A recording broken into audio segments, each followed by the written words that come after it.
가벼운 조깅으로 하루를 시작하는 사람. 세계적인 노화학자 유병팔 박사다.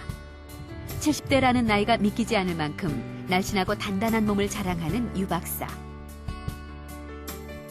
그는 자신이 젊게 사는 비결에 대해 매일 1시간씩 하는 아침 운동과 40년째 지켜오는 식습관을 꼽는다.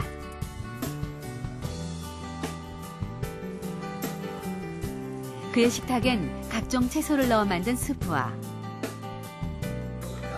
단백질이 풍부한 새우, 그리고 신선한 채소가 매일 오른다. 유 박사는 늘 철저히 소식을 지켜오고 있다. 그래서 요리에 사용되는 모든 재료는 무지방 제품만을 사용한다. 이것이 fat free, 기름이 없습니다. 98%가. 제가 오늘 말씀드린 중에 항상 칼로리가 저칼로리, 소식이란 것도 저칼로리인데, 그래서 결국은 이 fat free를 갖다 저희들은 많이 쓰고 있습니다. 소식을 위해 하루 섭취 열량을 1600kcal 이하로 조절한다는 유병팔 박사. 그가 말하는 소식의 기본은 영양은 풍부하되 열량은 낮은 식사다. 소식이라고 하면 적은 소자가 아니고 아주 소박하다는 소자를 쓰기 시작한 이유가 칼로리를 보더라도 상당히 소박하고 그 다음에 음식이 여러 가지 있지만 그것도 간추려서 가장 필요한 것만 결국은 먹기 때문에 상당히 단촐합니다. 그래서 우리가 필요한 탄수화물, 그 다음에 단백질, 그 다음에 지방, 요 세 가지를 갖다가 적절히 결국은 섭취하려고 그러한 결국은 메뉴를 갖다 짜고 그걸 갖다가 이제 실천으로 결국 옮기고 있죠. 노화 연구에 평생을 바친 유병팔 박사는 질병과 노화의 가장 큰 원인으로 현대인의 풍요로운 식탁을 지적한다. 과식은 대사 과정에서 우리 몸에 해로운 영향을 끼치기 때문이다.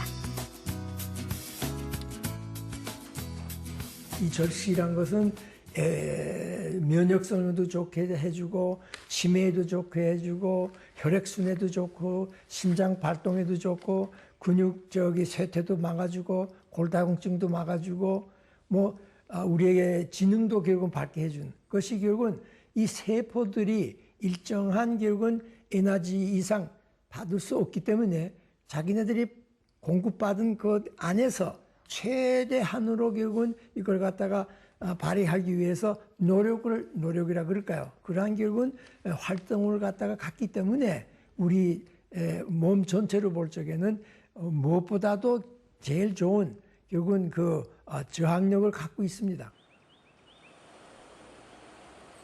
미국 루이지애나주.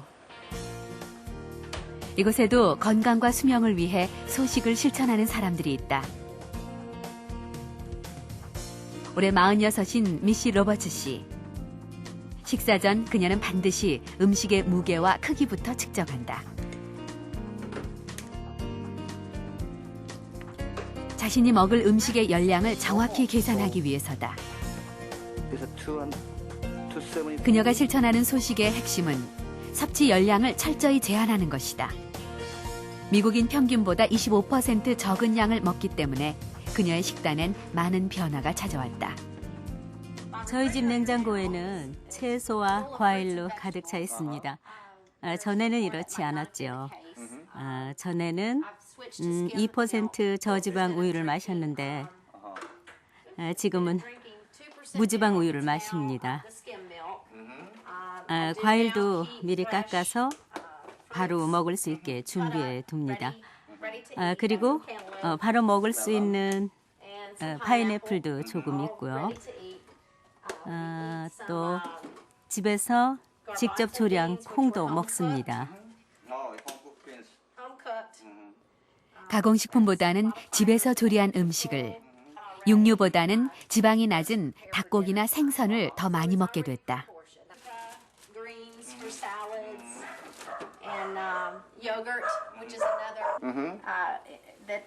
그녀는 매끼 자신이 먹은 식사의 양과 칼로리를 기록한다. 여러 번거로움에도 불구하고 그녀가 이런 식사를 고집하는 이유는 자신에게 꼭 필요한 열량만을 섭취하기 위해서다. 지난 6개월간 열량 제한을 통한 소식을 실천해온 그녀는 예전보다 적은 양을 먹고 있지만 생활은 오히려 더 활력이 넘친다. 아내는 항상 아름다웠지만 지금은 더 멋지죠. 그리고 전체적으로 아내의 몸이 더 건강해졌습니다.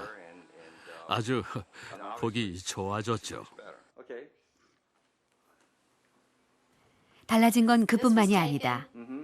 마음껏 먹던 시절에 비해 체중도 10kg이 줄어들며 날씬한 체형으로 변했다.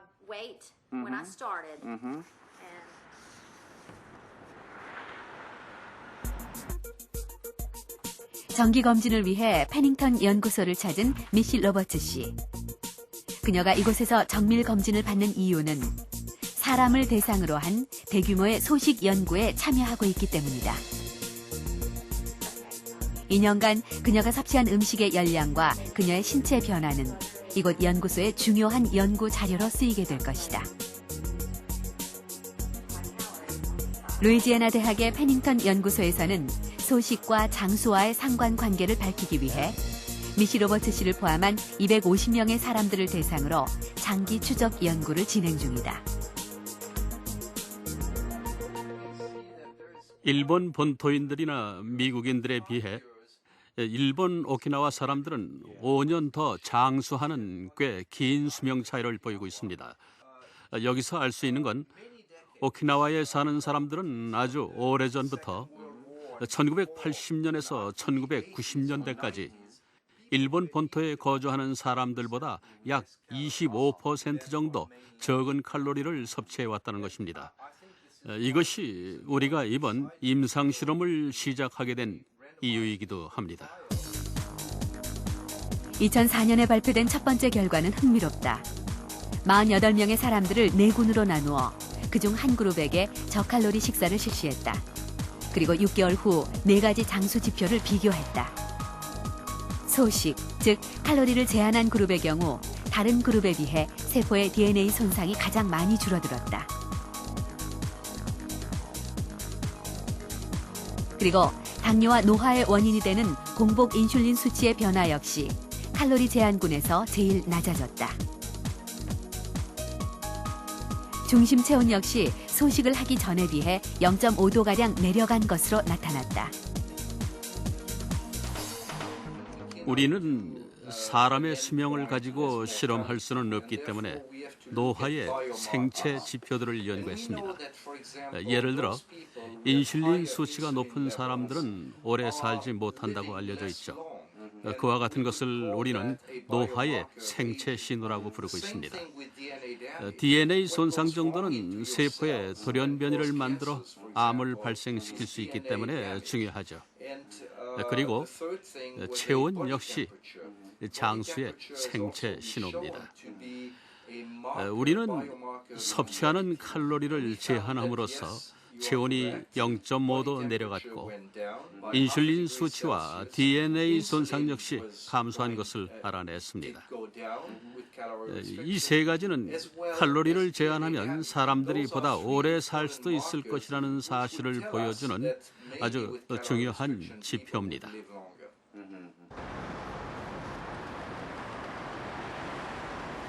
백세 전후의 노인들이 많기로 유명한 충남 부여군.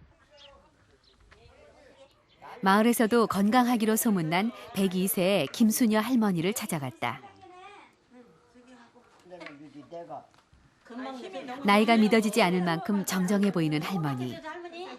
며느리를 돕는 손놀림이 여간 빠른 것이 아니다. 빨래를 널어놓으면 그냥 일하고 들으면 다 걷어다 개놓으셔요. 개놓으시고 또 그냥 이런 것도 그냥 이렇게 해서 그렇지 제가 안정해서 하시라고 그러면 다 하셔. 운동 삼아 하루에도 동네를 몇 바퀴씩 돈다는 할머니. 꼿꼿한 허리에 다소 마른 체형은 전형적인 장수노인의 모습이다.